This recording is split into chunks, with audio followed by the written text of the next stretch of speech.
Kotchandpur rail station বাংলাদেশের অনেক পুরাতন রেল স্টেশনের ভিতরে কোটচাঁদপুর রেল স্টেশন একটি। খুলনা থেকে রাজশাহীগামী রেলপথ তৈরি করার সময় এই রেল স্টেশনটি তৈরি করা হয়েছিল। আন্তনগর থেকে লোকাল সমস্ত ট্রেনই এই রেল স্টেশনে থামে। খুব গ্রামীণ পরিবেশে এই রেল স্টেশনটি আছে। আশেপাশে সবুজে ঘেরা, কাছাকাছি বাস স্টেশন, মেন রোডের পাশেই এই রেল স্টেশনটি। খুব বেশি একটা গ্রামের ভেতরে নয়, যেখান থেকে যাতায়াত করার সুবিধাও অনেক।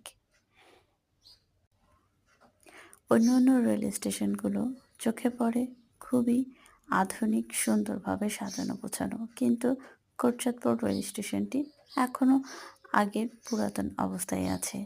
তেমন একটি আধুনিকতার কোনো যন্ত্রপাতি বা সৌন্দর্য চোখে পড়ছে না।